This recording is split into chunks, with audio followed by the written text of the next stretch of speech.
The Great Migration. Africa, the land of wild heartbeats.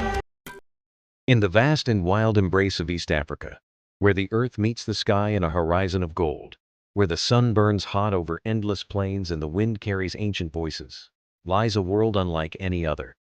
This is Africa, not the Africa of postcards and sunsets alone, but the raw, beating heart of the natural world. Here, every rock, every tree, every cloud of dust tells a story that began before mankind wrote its first word. The land is alive. It breathes through the savannas, pulses through the rivers, and roars through the throats of lions.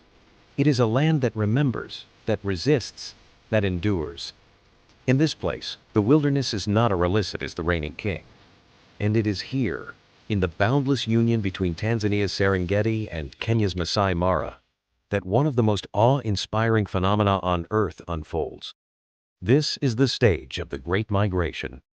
But before the thunder of hooves and the splashes of river crossings, before the cries of newborn calves and the cackles of circling hyenas, before the chase, the kill, and the miracle of survival, there is silence. A powerful, expectant silence that drapes the plains like a curtain waiting to be drawn. For millions of years, this cycle has repeated without pause. It needs no narrator. It requires no camera. It simply happens pure, primal, eternal. To understand the Great Migration is to understand Africa itself. The continent is not just a set engine, is the engine of movement, the author of the script. The migration is written into the land's very essence. It is driven by rain, by the smell of damp grass in the wind, by the invisible maps embedded in the minds of millions of animals. The dance of the rains begins in the south, where dark clouds roll over the Serengeti, spilling life upon the soil. The grass responds like a choir, sprouting green in reverent harmony. And with the grass comes life. The animals feel it. Somewhere deep within their bones, they sense what must come next.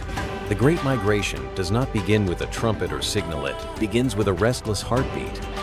In the south, where the ground is soft and food is plenty, wildebeest begin to give birth. Tens of thousands of calves are born in the space of a few weeks. This mass calving is no coincidence, it is evolution's answer to predation. Too many young to eat, a statistical shield against extinction. The calves are not given time to learn slowly. Within 5 minutes of being born, they must rise. Within an hour, they must walk. By the end of the day, they must run. Life here is fast. Life here is now. As they take their first trembling steps, their mothers guide them into a waiting world filled with uncertainty. And soon, the time comes when green grasses start to dry, when waterholes shrink under the heat, and when the whisper of the rains calls them north. The herds begin to move. But the migration is not a straight path. It is not a single event. It is a living river, ever shifting, ever reacting. It follows not roads, but instincts. The herds must make choices where to graze, when to move, which river to cross. There are no leaders, no generals. The migration is collective intuition, a democracy of instinct, played out on a scale the world rarely sees. This movement is not quiet. It rumbles. It shakes the earth. It sends vibrations through the soles of your feet and into your chest. As the wildebeest march, their hooves kick up dust that turns sunsets red and shrouds the sun like fog.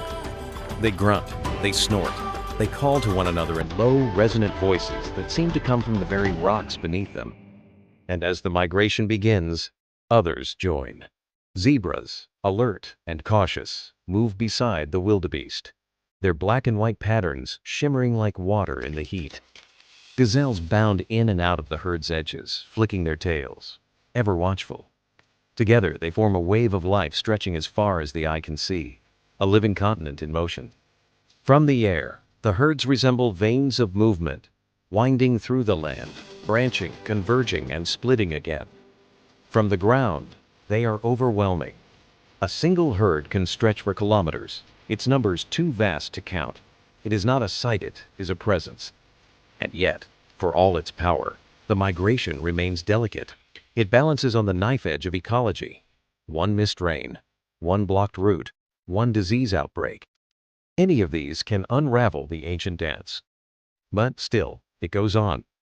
And while this journey belongs to the animals, it shapes all who live near it. For the Maasai people who have shared these lands for generations, the migration is a constant rhythm in their lives. They follow it not with scientific instruments, but with the same instincts as the animals. They know when the rains will come. They know where the rivers swell. They know the sound of the herds before they appear on the horizon. To witness the Great Migration is not merely to watch animals move. It is to glimpse something far older than cities, older than borders, older even than civilization itself.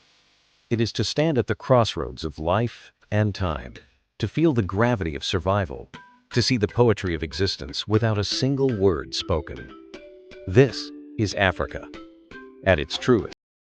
This is the beginning of the Great Migration, and the story has only just begun.